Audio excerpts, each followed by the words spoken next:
Hello, ladies and gentlemen, boys and girls. Welcome to VUX World, the Practical Voice podcast. This week, we speak to Joel Beckerman of Man-Made Music. Joel is an author. He's an author of The Sonic Boom, The Way Sound Transforms the Way We Think, Feel and Buy. He's worked with clients such as Disney, Mercedes, AT&T, Southwest Airlines, Nissan, the BBC. The list goes on. He's worked on scoring TV shows. He's worked on creating music and creating sonic identity and audio branding for brands like IMAX. So he's gone from TV, he's got experience with cinema, he's worked with Nissan in creating a soundscape and a sound design for their cars, electric cars.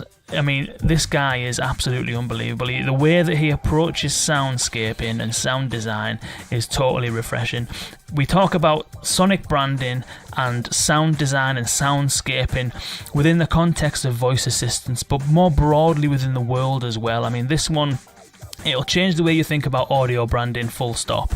It'll certainly make you reconsider or start to consider the role that sound plays in your voice assistant experiences. And it might even, big claim, but it might even change the way you listen to the sounds that are around you on a daily basis. It's absolutely fantastic. Without further ado, ladies and gentlemen, me and Dustin absolutely loved this one, and I think you will as well. This is VUX World.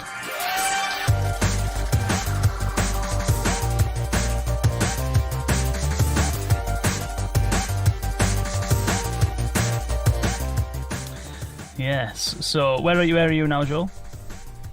I'm in my studio in New York City in the financial district. Nice. About a half a block away from the stock exchange, but I don't have their money.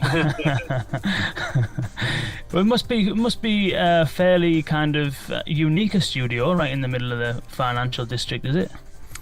Yeah, I mean it's quite unique. There really there was a, after unfortunately 9/11, there were a lot of vacancies in the area. So what happens? All the creative companies kind of swarmed down here, and we built a studio. We half jokingly call it the Sonic Penthouse because we're in the top floor here, which means we have nice high ceilings, which are perfect for recording studios. And wow. Yeah, we built it here about 3.5 years ago. Wow! So anytime anytime you're in New York, you're more than welcome to come by for a tour. Yeah, I'd love that. Yeah. You obviously do sort of live music recording, and do you do music as well as the sort of sound design and soundscape with the films and all? You do the whole sort of package over there, do you? Yeah, pretty much. A big focus. So I'm a television composer and a film. Do a little bit of film as well. And this really was sort of my dream facility, and we were a 10-year overnight success when we came down here. It's sort of I've sort of had a love affair with music and sound for a very long time. So this was kind of a culmination of that curiosity about some. So obviously there's music, and then there's sound, and then there's also this sort of nether region between the two. So it's allowed me to be the variety junkie that I am and work on a lot of different kinds of things. There was an article that it's from last year, 2017. It was in Forbes, and let me just pick it out because that's where I sort of first come across you. But it was recently that I come across this article, which is really weird. It's from June 2017. And it's called "Is Sound Design the Next Frontier for Branding?" And it's you, and the contributor that written it was Will Burns. So that's where I kind of first sort of come across you in Man-Made Music, and obviously I've met Frank a couple of times. So yeah, I just thought it'd be interesting just to get to chat. Where do you know Frank from then? Do you work together or? Yeah, Frank. We talk about him as our expert in residence. Right. So I've known Frank actually for about 20 years, or longer actually. He and I had worked on actually the 20th anniversary of John Williams, the feature film composer, had done some work for NBC News and NBC Sports, and we re-recorded all that work, and I subsequently did some arrangements of that work. So Frank and I worked on that, but we actually knew each other for a handful of years before that as well. So we know each other a long time. Okay. So for those that are listening that don't know Frank Radis, he's a journalist, and I'm pretty sure he must live in the UK. I see him all over the place, so he must live in the UK. Yeah, he does live in London, and he's a fascinating guy. I think he may be the person, I think, in this media industry who's probably had more jobs than anyone else, both from being a journalist in war zone areas to being essentially the head of the NBC agency for advertising and promotion for a number of years. He's a writer-producer himself, also I think a self-declared, and I think appropriately so, expert in sort of the future of media and where this is all going. He has insatiable curiosity on what's next, so that's one of the reasons we get along so well. Yeah. Well, enough about Frank. Frank, shout out to Frank, by the way, but Joel, you didn't come on here to talk about Frank. but it's a bromance. What can I tell you? Yeah, he's a sound guy. Have you met Frank before, Dustin? I've not met Frank, but now I want to. Oh, there you go. We'll have to get Frank on here because he's always at the voice assistant events that I always end up going to. Frank is always there, and appreciate Frank for making the intro to make this happen. But let's talk a little bit about you, Joel. I mean, I won't reel off everything because you know you better than I know you, but I mean, previous work, Disney, Mercedes, AT&T, you mentioned you work for TV, IMAX, you did the IMAX counter. I've got a few clips of all this stuff, so I'll play some of this throughout because some of it is absolutely intense. And you're also an author of The Sonic Boom. For those people that have never had an introduction to man-made music or yourself, Joel, tell us a little bit about yourself and what you're doing with man-made music. Well, first and foremost, I'm a television and film composer. That's really where I come from. That's my background. And as you mentioned, I've had the pleasure and honor of working on a lot of great television series, including Anthony Bourdain's No Reservations. We did about 9 seasons of that. The Super Bowl on NBC, quite a few different types of projects, comedies, dramas, and really, the evolution of my company, as you pointed out, really started with the book that I wrote, The Sonic Boom, How Sound Transforms the Way We Think, Feel, and Buy. And it really came from this moment where I was working on the final episode of a series, a dramatic series, and I won't tell you what it is, so don't bother asking because I'm about to trash them. So what happened was I was staring at the 7th cut of the last 6 or 7 minutes of the final episode of the season. And if you know anything about the television business, unless you draw a certain audience to that, and then that audience shows up for the first episode of the next season, you're probably not going to get another season. So I'm staring at the 7th cut, and the director and the producer realized that they had made some huge mistakes in terms of some of the performances, and there were holes in the script, and there were a lot of things that didn't make sense. So I'm staring at this cut and just shaking my head. Had done 6 other cuts and basically hadn't slept in about 5 days. And I knew I was never going to make them happy.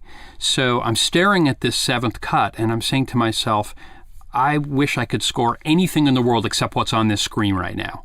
And it was like, oh, that's actually a really interesting idea. And that led me to write the book. And in addition to, so basically the book is about, I certainly have learned how to score stories moment to moment to moment in television and film. And the thought is, how can I now, in this next era of my career, score the rest of the world? How can I take all those things that I know and apply it to things like theme parks, devices, large-scale spaces like stadiums, museums, electric cars? We actually designed the external vehicle sound for the Nissan electric cars coming up. In the world of electric cars, for instance, I don't know if you've ever had one sneak up on you, but it's a real hazard for pedestrian safety. And it's something that both in both in the EU and in the States, there are regulations that are coming up to solve for this. But Nissan came to us and said, I think very intelligently, we know that these cars need to make sound for safety, but also isn't there a branding opportunity? And of course there is. We love classic Mustangs because they have a certain sound, and we love Mercedes because they have a certain sound. Mustang has that sort of guttural, testosterone-fueled sound, and the Mercedes, when you close the door and the actual engine sound, it has a very sort of distinct feeling of luxury and feeling of a fine automobile. So the sound for Nissan, it was really the question, well, what should it sound like? What should electric cars sound like? And so we really built that off of thinking about the brand, thinking about what people expect in the vehicle and expect in the car and expecting the experience. And really what it came down to is we recognized that the car needed to have a soul. And that soul was really about clean energy, and was really about helping people understand that this was really a car that is green, better for the planet. Those are the audiences that they're most interested in addition to efficiency. So we created a sound for them, which we can play here.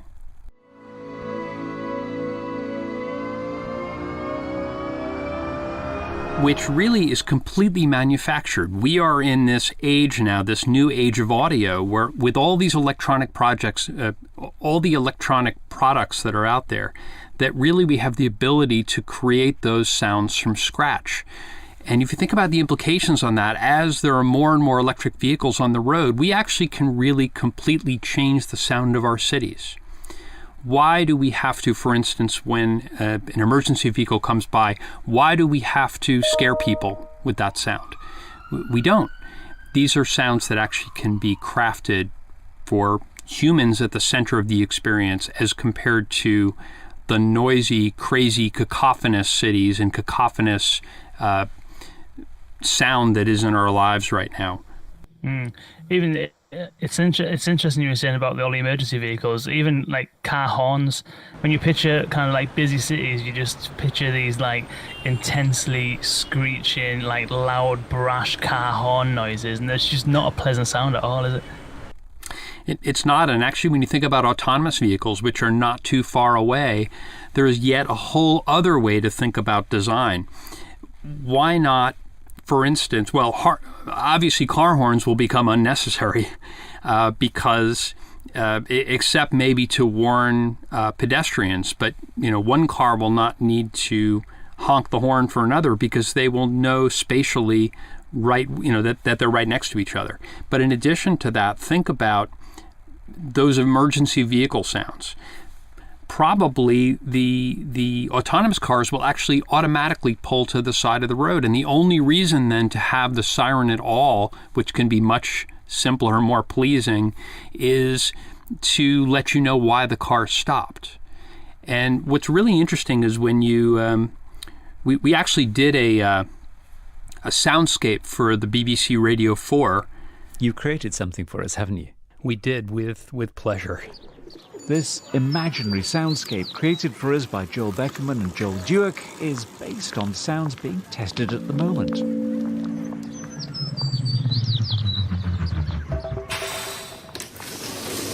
So when internal combustion engines are gone, we start to hear things like birds in the trees and the church bell in the distance. Various electric cars pass by, and an electric bus approaches, slows to a halt, and then chatting passengers exit the bus. The future sounds lovely. And here's what's interesting.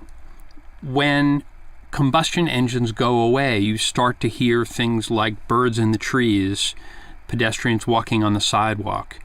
You start to hear things like church bells in the city, because those annoying sounds are no longer necessary. And again, with things like electric vehicles, we can craft these sounds from scratch. We're not tied to what combustion engines sound like anymore. So it sounds as though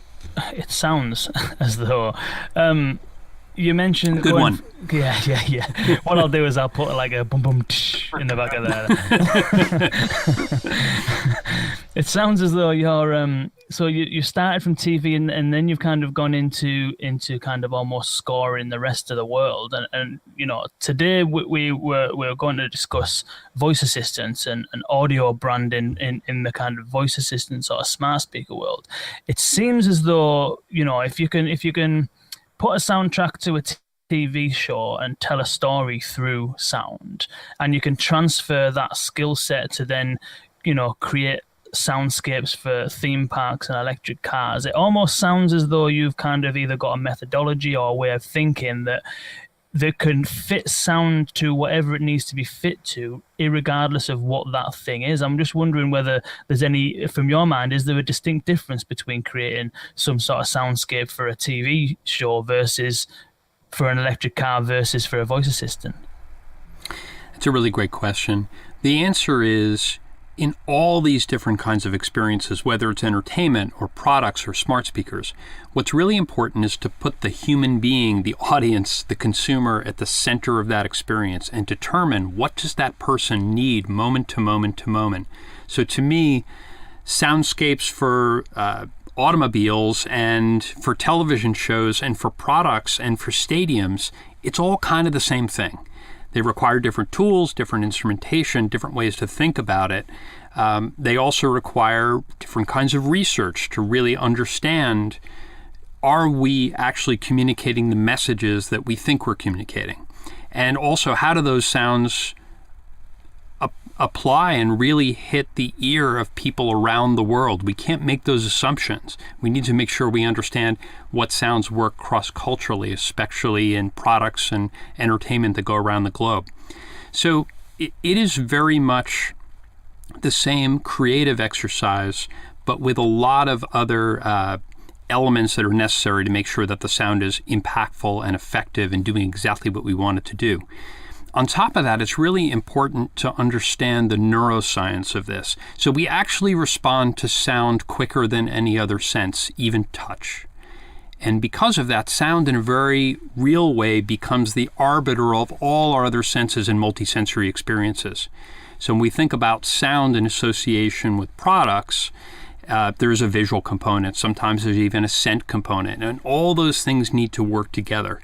And when they don't, you actually have horrible experiences. Those are experiences that confuse people, that really are not good experiences.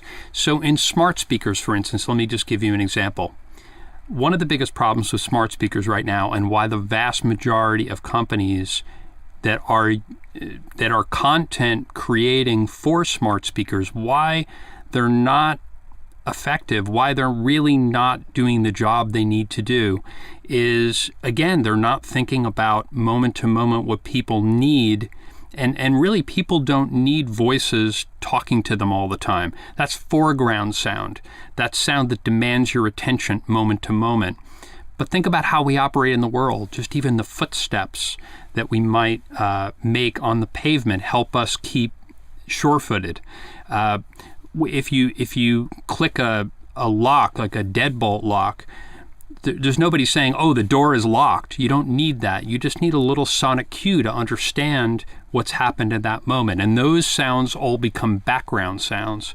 So unfortunately, I think most people are not thinking properly about smart speakers. They're thinking really just about the voice component rather than thinking about scoring people's experiences with the user in the middle. Oh yeah, I like what you brought up right there. It reminds me. Recently, was going through the gates to the little passage that leads to my apartment, and I didn't hear the gate close. And I knew instantly that something was off. Right, like what's wrong with the gates? Is it broken? What's going on? And like you said, I didn't need to hear the gate is now closed. And voice assistants, especially the way I think about them, is it's there to allow people to do things more efficiently. And sound, it seems like, really has a place to aid in that people aren't taking advantage of right now. Again, you're 100% right. Again, think about how we might score those experiences in ways that are useful. So we actually created or I should say recreated the soundscapes for a number of different Alexa skills that are out there. One is buying a movie ticket. Another was turning the lights on and off in your house. The third was really a step-by-step experience where you were taking the stain out of your shirt. And here's what we realized. When you scored those experiences and helped people understand where they were through the process. So buying a movie ticket sounded like you were at the movies, and you got a sense from the sound that you were successful in your purchase. Welcome to Man-Made Movies.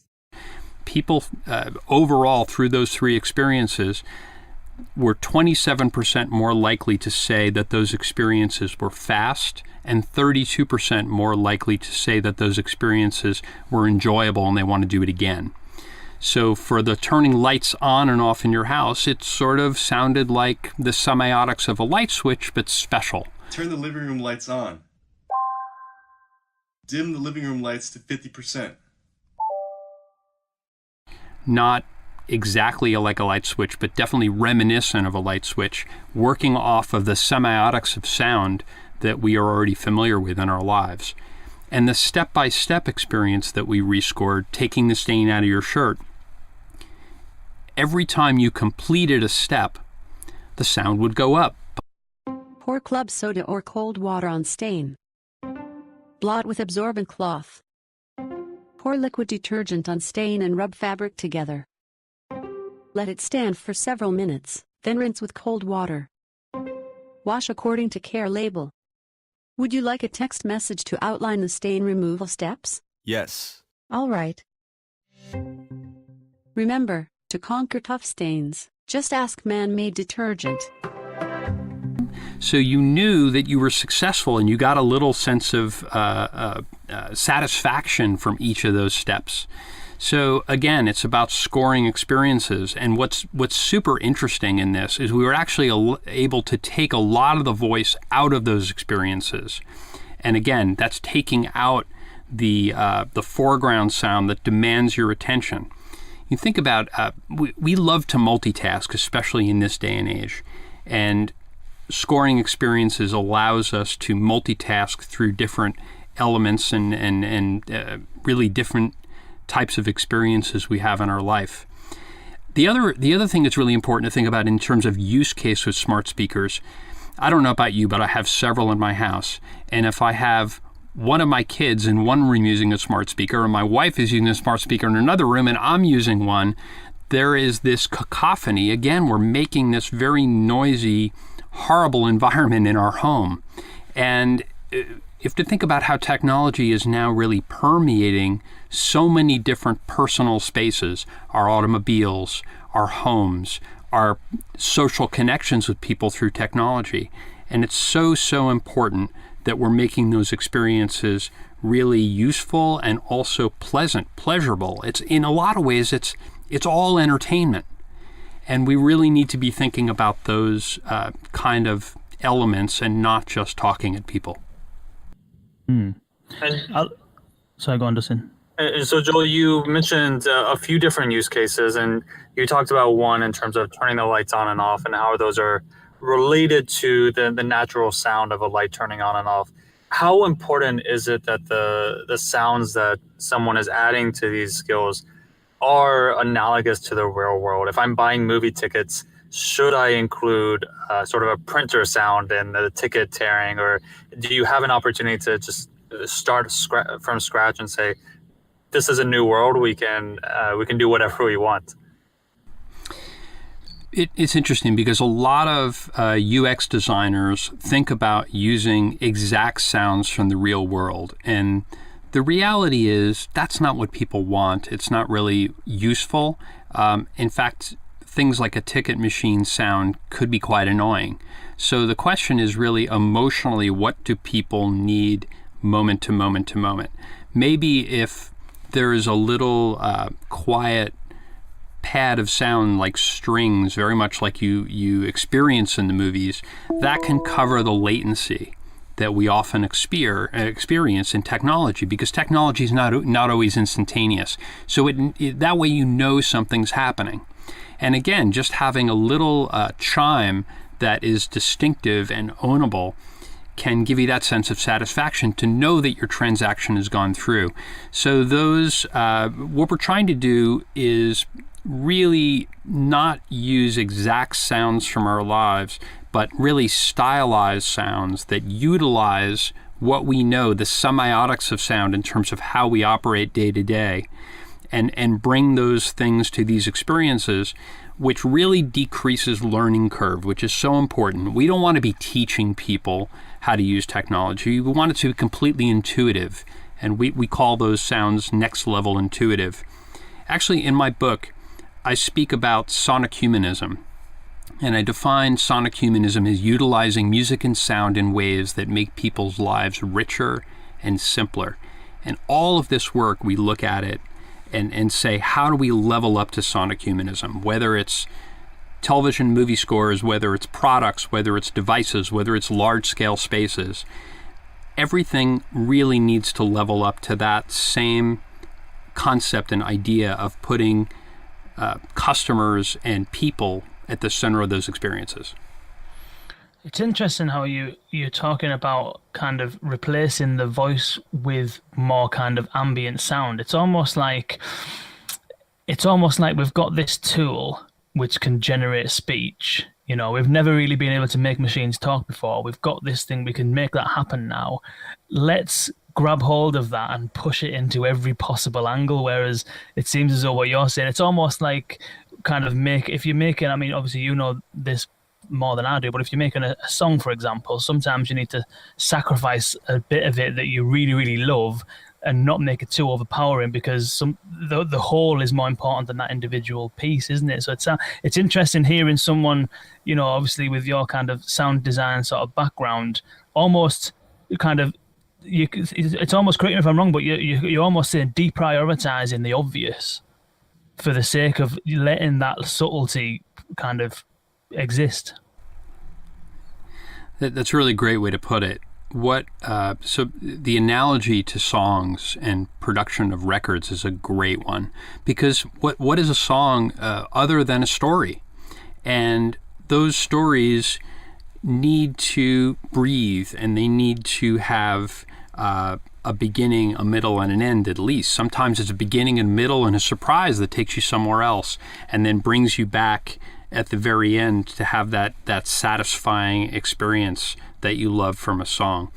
And to bring that exact same mentality, thinking about scoring these experiences as a story, as you would for a song, as you would for a film score, in really thinking about the whole of the experience, that's spot on. That's exactly the way we should be thinking about this, because what I always say is it's really not about the sound that we're creating. It's really about the experiences that we create, which is the holistic whole of the entire multisensory experience. I'm keen just to step back a little bit, because we went on from this, but you were talking about you recreated the soundscapes from 3 Alexa skills, and through that you found that people were far more likely to return to use the experience again, and the people enjoyed it far more. Tell us a little bit more about that. What did you do? Did you take 3 existing skills and redo them? Did you build your own sort of things? And what was the project and how did it go? Presumably you must have done some sort of user research and testing. I'm just wondering if we can delve a little bit into that piece of work that you did. Thank you for bringing that up again, because there is some interesting detail on that. So we took existing Alexa skills, and the reason was, what we wanted to do was to have a baseline for research. We have a research partner, Sentient Decision Science. And Sentient, with us, we created the methodology to be able to measure people's responses. And it's a combination of both conscious and subconscious research. Some different points, it's much better to be able to ask people what their experiences are. And in some ways, the research that we created with Sentient, it's much more important to get people's subconscious reactions. So the subconscious reactions are measured in what's called implicit association testing, where you put respondents under a little bit of pressure, and they might have a sort of a joystick kind of approach where they can choose A or B, and they're timed. So those responses are timed so that we really can get the sense of, before they cognitively decide whether that answer is going to make them cool or make them, because that's not how we operate in the world with sound. We operate really very instinctively. And think about early man. Early man, it was incredibly important for the survival of the species to know when they heard a twig snap, whether right behind the bush, and all their senses would come attuned to that bush and what was behind it. It was incredibly important to know whether that was lunch or they were about to be lunch. So this is, again, how we operate as human beings. We don't need to be taught this. This is how we instinctually operate in the world. So it's incredibly important that we both are looking at audience research that is conscious and also subconscious to really get a good picture about the impact and the effectiveness of the music and sound that's being created. So you created recreated three Alexa skills, three existing Alexa skills, and then you tested them to figure out what people's subconscious reactions were to the experience, as well as what their sort of, I suppose, conscious behavior is towards them. So what did you do that in those things that you rescored? What did you do that was different specifically to the original? So the pre is pre and post. In the pre, it was using those skills exactly as they were on smart speakers. And then it was around scoring the experience, utilizing really emotional ambiances and little memory triggers that remind you of sounds you hear in the world to score those experiences. So rather than them being just voice, they were experiences with both voice and scoring, very subtly used. And that's what provided the results. So it was important for us to use the pre-skill and measure it against the scored skill. So that's where we saw the lift of 27% increase in people's tendency to say that those experiences were fast or easy, and a 32% lift in terms of people's desire to engage with that experience again. In fact, the research that we did, not in smart speakers, but in other aspects of consumer behavior, we found an incredibly interesting statistic, and that is that when people hear a sound in association with an experience, there's an 86% correlation that they want to have that experience again. And if they have an experience and hate the sound, dislike the sound in association with that experience, there's an 86% negative correlation. People never want to have that experience again. Wow. That explains why car manufacturers invest so heavily in things like the sound of the door closing and stuff like that, I suppose. That's fantastic. That so essentially what you've proven with that piece of research is that by investing in the sound and the soundscape rather than churning out kind of speech to text to speech kind of voices, is that there's a proven increase in the user experience and potentially on the repeated engagement. What we find in the research is that the best combination is voice when it's needed and scoring when that's needed. And also things like reward sounds, which are extremely short, little bits of music and sound. The combination of all those three things, all those three elements, that's what creates the best experiences. When we think about it, that's not an incredible surprise, because that's how radio plays operate. That's how podcasts operate. That's how film scores operate. That's actually how we operate in the world, where there's foreground, midground, and background sound. The background sound we find pleasurable, things like birds in the trees, well, hopefully we find them pleasurable if we're having a good experience. The foreground sounds are the ones that need to grab our attention, have us focus all our senses on something. So, smart speakers, are they then, in your opinion, are they changing the way that brands think about themselves from an audible perspective? Are they changing audio branding, or is this just another thing that brands are already doing that they kind of need to just extend into? What's really interesting is we have definitely entered a new age of audio. And that is, when you think about a lot of brands, like credit card brands, the plastic cards are disappearing. So the opportunities for visual branding or even tactile branding, those are disappearing. So audio becomes more and more important.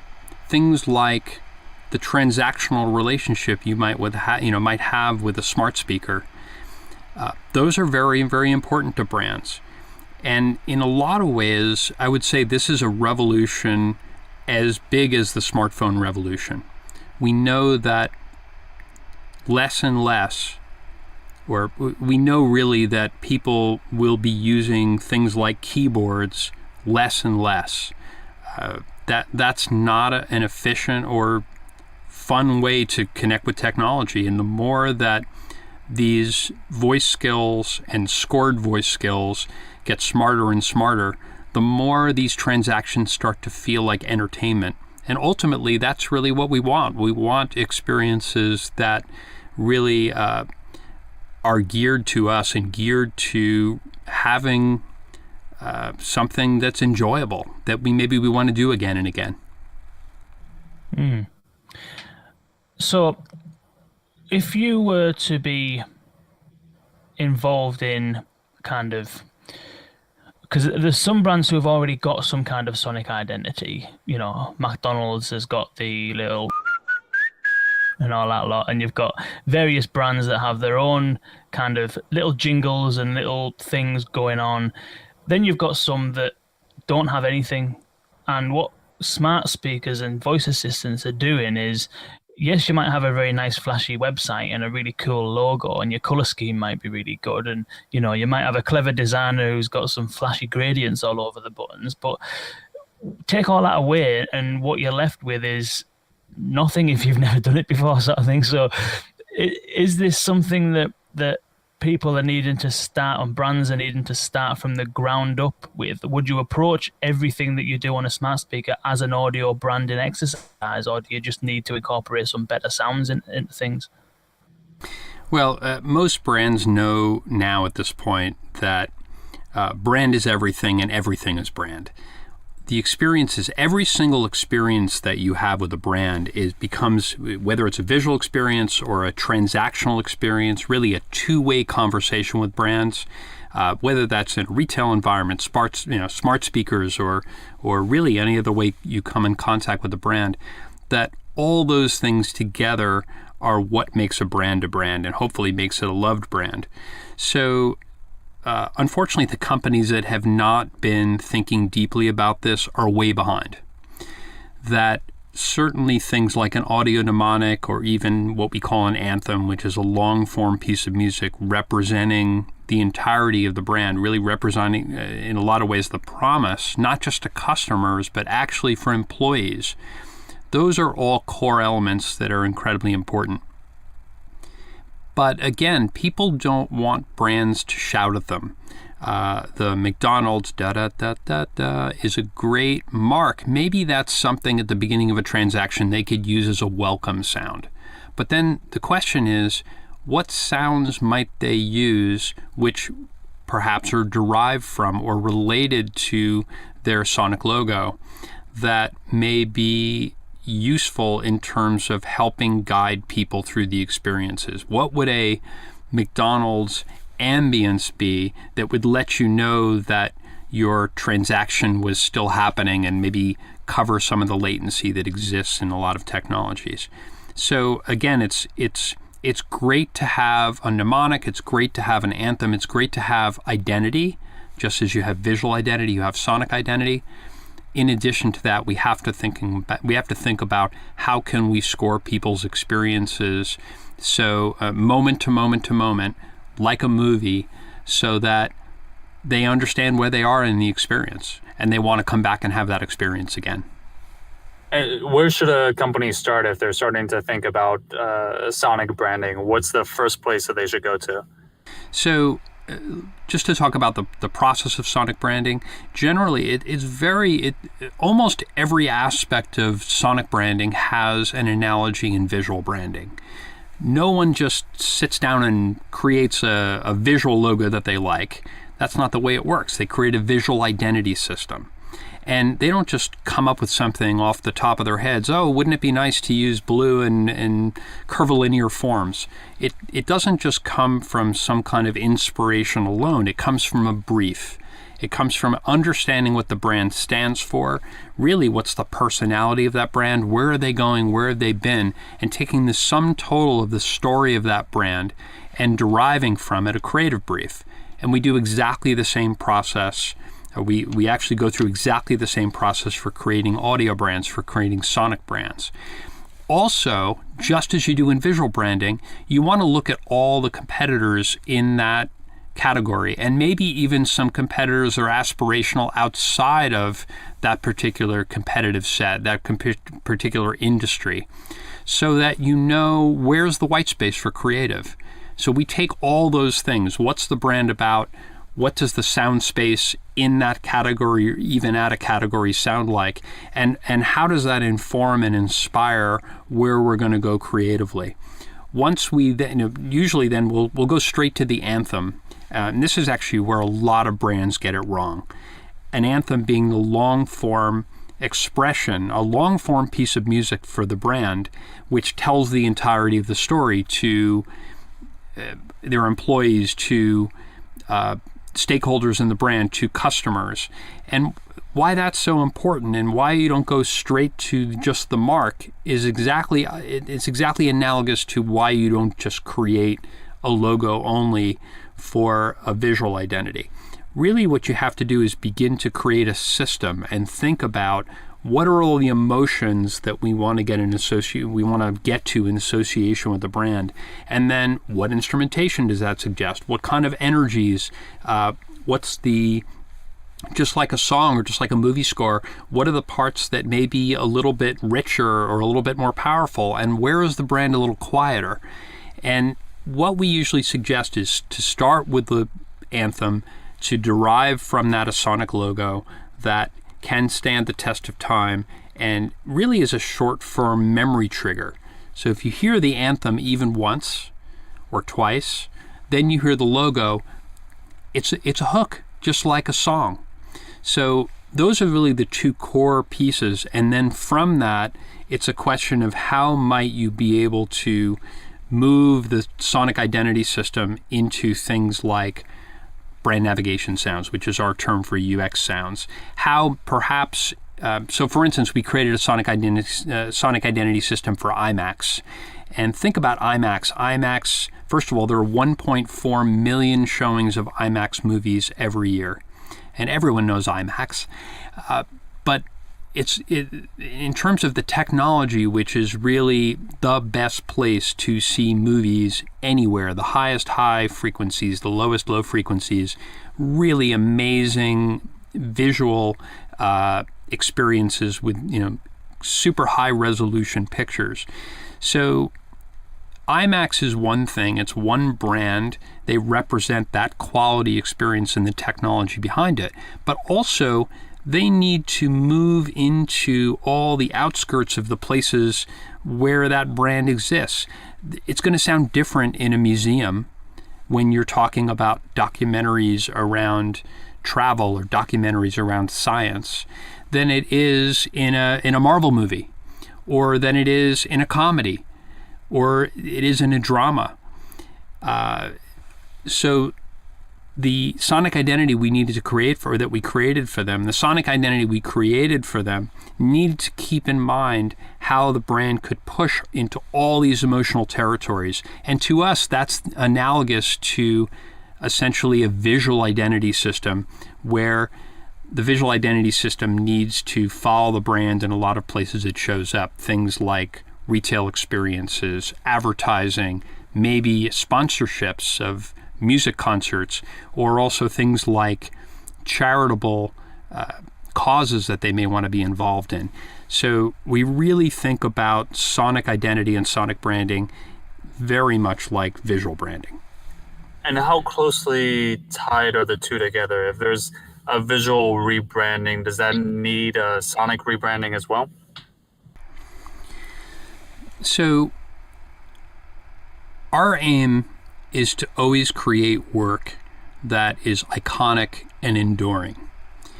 And that's incredibly important. It's exactly the same as visual identities, where people are creating visual identities. They're trying to create things that will stand the test of time. So hopefully you do a great job in both of those exercises. And then as the brand evolves, as its personality evolves, or as culture evolves, then those elements must evolve with it. And most of the exercises we do in terms of that involve evolving marks, evolving sound, those things happen at exactly the same time, because the exact same triggers, essentially, cultures move forward, the brand has moved forward, really trigger the need for both of those explorations simultaneously. The other thing we find is when we get to work with branding agencies or visual design agencies, we can inspire each other. Often we'll come up with the music evolution first. With any luck, they'll be inspired by that visually, and then we'll be inspired by the visual shift, the visual changes, sometimes the motion, sometimes how they might contextualize that visual brand system into new places.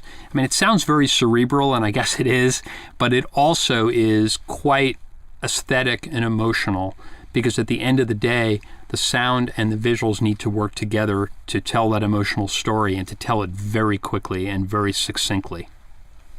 And the IMAX one that you did, that's a good example of where the visuals and the audio work together really well. We'll put the links in the show notes, but I'll just play it. Let me just try this. Let me see if this actually works. I've tried this a couple of times and it's fallen flat on its face, but let's see if you can hear what is played here, right?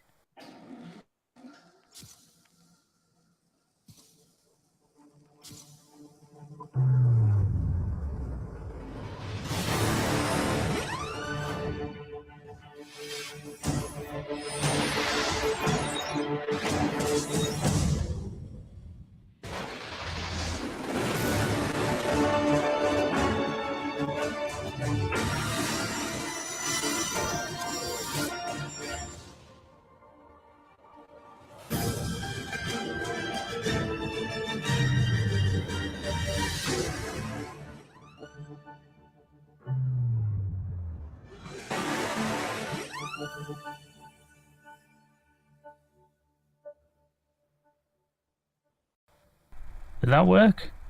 It did. Did it? It did. Congratulations. Wow, look at that. Wow. So what you're hearing there is the countdown. And the countdown for IMAX is a truncated, a smaller version of that long-form anthem we created for them. But it has a very, very specific purpose. If you go to a movie theater, at the beginning there's the commercial pod, where there are million-dollar or multi-million-dollar commercials that are created. And after the IMAX countdown, there are films which are hundreds of millions of dollars. And IMAX, in a lot of ways, was not getting credit for the experiences that they were having in the middle with just a sound design countdown. So now what we did was create this long-form anthem, which was then truncated, really distilled down to music and sound that worked really great with the countdown. And you probably noticed at the beginning and the end, and I think there's also a place in the middle, this boop, which we call the IMAX drop. And the IMAX drop was emotional and also functional. Emotional in terms of we wanted you to remember that. So every time you hear it, not just in the theater, but also in the behind the scenes director videos and sort of talking about why directors chose this story, why they chose certain actors, why specific locations were inspiring to them. And again, that gets pushed out into things like comedies and dramas and science films and Marvel films with all these different sort of energies and instrumentation. But it all comes back to that countdown piece, which everyone hears. And again, it's a little emotional trigger that ties the IMAX brand across all the different ways it connects with their customers. And that's a content. I'll put the link to the piece on here that's got all the different videos on it. It's on Fast Company, so the whole anthem's on there. That was the countdown. So you were saying there, Joel, that the countdown serves a specific purpose. That it's kind of like a condensed version of the anthem. But then even out of the anthem and out of the countdown, you get these little kind of sonic cues that you can use throughout the rest of the brand experience. So what it sounds as though, so let's kind of like bring that down into the voice assistant kind of space. Presumably you would go through the same process of creating that anthem, because then you've got the sonic identity, if you like, and your toolkit to work with. From that moment on, would you, in the IMAX example, and in terms of recommendations for brands and designers and whatnot on these platforms, would you do you distill or create kind of different versions of that anthem for each specific use case, or would you come up with a couple of different examples of what you can use it for beforehand? What I'm trying to get to is, do you kind of come up with a toolkit that then brands can just have and use, or do you need to kind of create this bespoke soundscape or piece of sound for each different experience? It's a great question, and really there are so many different ways to do this, but the ideal is, again, when you think about creating an anthem or a sonic identity, we think about it as a modular construction of elements.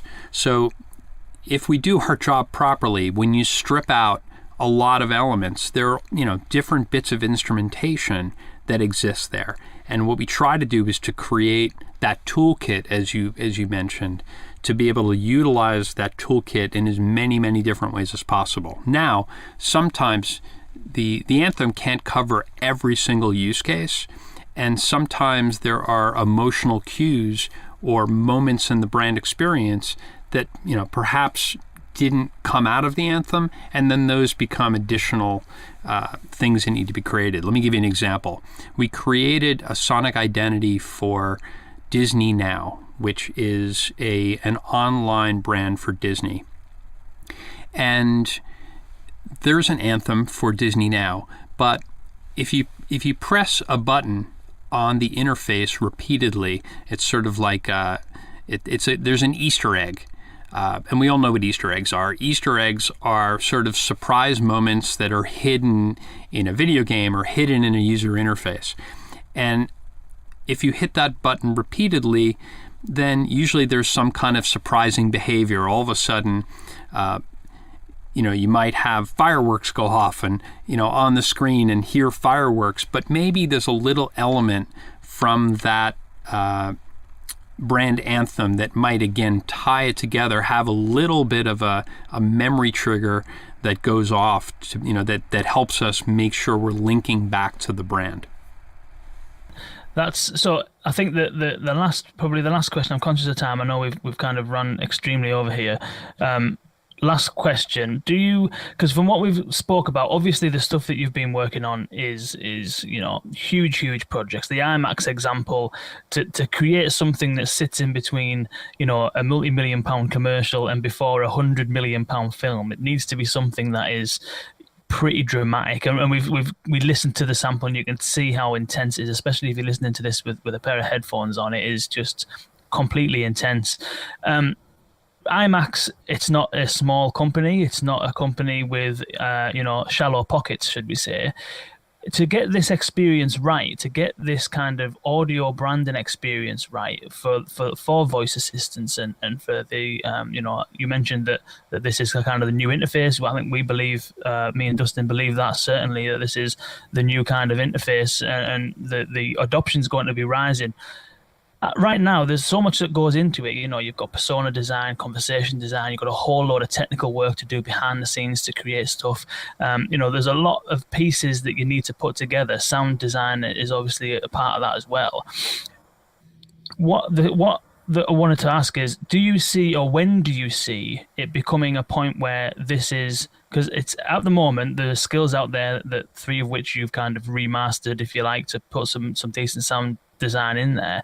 When do you think it'll reach the point where it's absolutely unavoidable? At the moment, it is kind of avoidable because it's happening. The experiences might not necessarily be fantastic, but there's a lot of stuff out there where a lot of this stuff has been overlooked. Do you think it'll reach a point where this actually is unavoidable, or do you think we're already there? Well, the question for companies is whether or not they want to stand out in the competition. Last I heard, there were about 80,000 Alexa skills. And the question is 2 things. First of all, how are you going to discover those skills? And a lot of it probably is around word of mouth. So the better those experiences are for people, the more they're going to tell their friends and family about it. So very much that helps with discovery. The other thing is, I think it's really important to know that brands don't have to go through a massive exercise to be able to at least have some benefit. Listen, to have both identity and experience covered at the same time is a bit more involved. But if you're just going for experience and some kind of a sense of something that at least feels on brand, that's a very inexpensive, quick exercise. I would argue much, much, much less than just putting a billboard up in a number of different places in different countries. Much, much less than a full visual identity system. Much, much less even than the programming and creation of full skills and being able to put them into practice. So really, brands that are not already thinking deeply about this and that are not already in the midst of thinking about how they score experiences, they're way behind. But the good news is, as long as they're thinking about this and as long as they are recognizing that it's about experiences and not just talking at people, they can quickly catch up.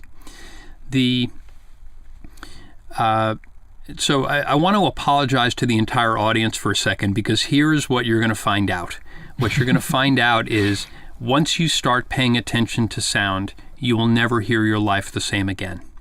Because what we're doing in this conversation, in this forum, is bringing awareness to sound and music, bringing aware to the role of sound and music in our lives. And once you begin paying attention to this, once you start noticing this in the world, you can't turn it off. So my deepest hope is that people who are listening to your podcast here begin to think about this. We're even beginning to think about this in places like healthcare. We're starting to score hospital experiences. Hospitals are actually horrible places to get better, because there are alarms going off in emergency rooms all the time. In any particular patient room, there might be between 8 and 12 medical devices. And often they're alarming for very, very small things, like a lead is slightly loose. That the language of sound in these devices is impossible to discern. There is one particular heart monitor we know of about that has 86 different alarms. When really caregivers can only tell the difference between perhaps 6 or 8. So we're looking at how, through places like healthcare, we might learn things in terms of what sounds are most useful for caregivers, and also apply those learnings to a lot of the other kinds of experiences people have every day. There's no doubt in my mind that the work we're doing in healthcare, both in terms of soundscapes and device sounds, is the most important work our company will ever do, because it gives the opportunity really for patients to have better experiences, not have sounds scare them and create cortisol reactions in the body that make them sicker. And it's all we need to do is to help people consciously understand how important this is to experiences, and you can see a light turn on in their head. Yeah, that's 100% right. When my fiance was in labour, there was this little heart monitor machine next to her that she's hooked up to, and every 5 minutes it'd go beep, and I was like, "What's that?"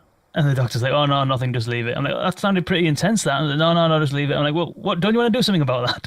It's unbelievable how harsh it can be. And you're right in terms of as well that once you start paying attention to sound, it's never the same. Even now, to this day, when I go to the cinema, I want to sit right in the middle of the room. And all I'll do is I'll just listen to the film. That's what I'd spend most of the time doing, is just listening to it, because it's such a intriguing. As soon as you start listening, it's so intriguing what you find. But Joel, it has been absolutely a total pleasure. Apologies, we've overrun a little bit here, but it has been an immense. Not at all. It's been fun. I feel as though we've left a lot on the table as well. I think we'll have to do this again sometime. Well, absolutely. Let me see if I can learn a little more and have a bit more to share next time. It's been amazing. Joel, thank you so much. Oh, before we sign off, where can people find out a little bit more about Man-Made Music and reach out to you if they wanted to either work with you or follow the work that you're doing? Well, two ways they can reach out and get to know us a little bit more. One is to just go to our website, manmademusic.com, and there's a lot of examples and ways to contact and connect together. And the other thing, I'll just give one more shameless plug to the book I wrote called The Sonic Boom: How Sound Transforms the Way We Think, Feel, and Buy. And love to hear people's thoughts about the book, love to hear their thoughts about what their experiences are with technology, and look forward to building that future together. Fantastic. I'll put all of those links in the show notes. You can check them out there. Joel, this has been an absolute pleasure. Thank you so much. Thank you. The pleasure is all mine. Yeah, thanks so much, Joel. This was great. This was inspiring. Excellent. Well, thank you guys. Thanks for the opportunity. That was Joel Beckerman of Man-Made Music. Such an interesting guy. That was a truly inspirational discussion. I love how Joel is approaching every single piece of his work with a bigger vision and approaching everything from a higher level, which is around soundscaping the world as opposed to making some audio for this Alexa skill. He's soundscaping the world, and I think that the principles we discussed today and the insights that we got from Joel, they're certainly applicable for if you're designing voice experiences, but they're applicable beyond that as well. So the main point really is that the research that Joel was doing has found that a load of people, 27% of people thought that the experience, or 20% more people thought that the experience of an Alexa skill with the soundscape created, I think it was fast and easy, and 32% of people thought, or 32% increase in people's desire to engage with the skill again. So it seems as though the evidence would suggest that investing in sound creates a better user experience. There's a load of skills out there, tens of thousands of skills out there, and the vast majority of them don't really invest in audio at all. You know, a lot of them are using the built-in standard voices and with hardly any audio or no sound in the background whatsoever. So the opportunity out there to really invest and nail this thing, the payback is unreal. There's only a handful of skills who have actually done really well when it comes to sound design. I'm thinking of the Westworld skill, I'm thinking of the Dunkirk skill, Lego have got a pretty impressive soundscape, but more skills don't really have it. There's just such an opportunity there for people and for brands who really grab hold of this and to take it on. So yeah, thank you, Joe, for joining us. Thoroughly enjoyed that, and I hope that it's changed the way a little bit that you think about the creation of these voice experiences. And the other thing I liked about what Joel was saying is deprioritizing the voice sometimes. Just because we can make these things speak doesn't mean that we need to use the voice all the time. There might be better ways of doing it and more subtle ways of achieving the same thing. Yeah, absolutely amazing. I do hope that you enjoyed that. Thank you, Joel, for joining us. Thank you, Dustin, for co-hosting, and thank you all for listening. Until next time, see you later.